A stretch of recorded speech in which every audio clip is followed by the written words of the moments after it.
organise a theatre anyway, and then worry about a surgeon. Surely someone will be around. Whoa, Emma, slow down. Ibrahim puts his arms out to stop me with a laugh. I've almost bowled straight into him and his team on the stairs. He was my registrar 4 years ago when I first started working as an intern. I'm still grateful for his patience. Medical school teaches us how to perform CPR, but not how to treat conjunctivitis. Sorry, Ibrahim, I've got a supracondylar with a dying arm, I say as I rush past. Good luck, he echoes back, a floor away already. Mei Ling calls me as I burst through the door into the bright hallway that links theatre and intensive care. What's up, Emma? She asks without greeting. After 2 decades as a surgeon, she must know that 4 missed calls from the hospital mean an emergency. 9-year-old, supracondylar, dominant hand, pulsus arm, heading to 2 hours post-injury, I summarise for her.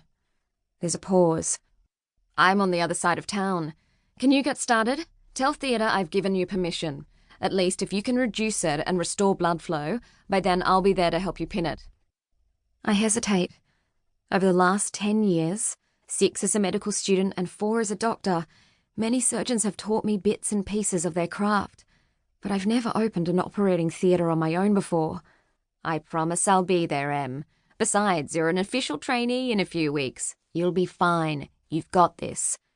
Okay, I reply, breathless from the sprint up the stairs and the sudden extra surge in adrenaline. I wave my ID tag over the proximity reader and the doors to the theatre reception slide open. Hi, Em. You look like you found something urgent, Chitty the clerk observes. I lean over the desk and search her schedule for the names of the anaesthetist and nurse in charge of theatre today. Jeff and Layla, she says, pointing to the correct rows. Give me the patient's details. I'll take it into Layla and you can call Jeff. I scribble a note on the back of the patient's ID sticker with a whispered thanks and find Jeff's phone number in my phone.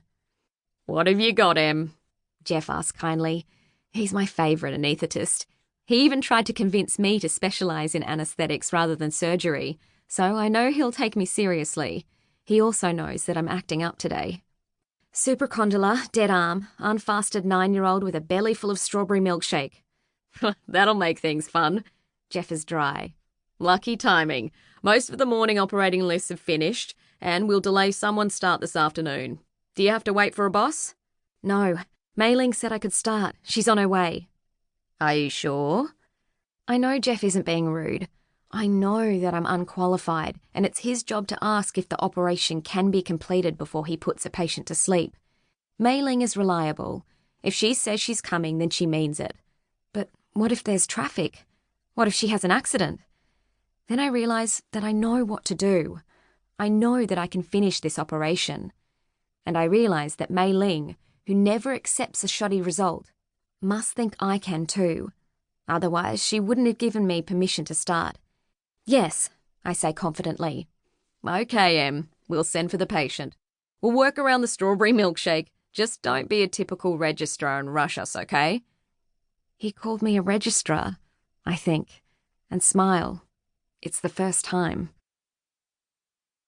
I'm sitting on a stool looking at a satisfyingly pink hand when Mei Ling bustles in, still tucking stray hairs under her clean blue balaclava.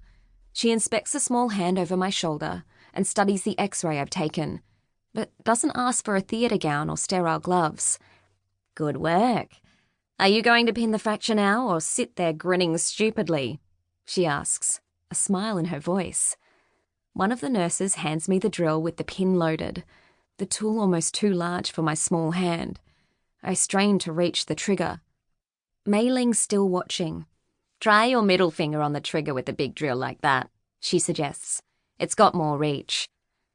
I set the drill down to reposition, and it sits more neatly in my hand. Now screen with the x-ray so the pin's at the top of the elbow, and keep screening with the x-ray as you drive it in. The nurses cheer when the pin goes in on my first pass. Today's your last day here, isn't it, Emma? Mei Ling asks as we walk to the change room together. I nod and wave at Layla, the nurse in charge today, and think that I must come back and say goodbye to her. But then, how do I say goodbye to everyone I've ever worked with? I came to this hospital as a medical student, stayed on as an intern, worked my way up. Now I've been one of the lucky few accepted into the training program.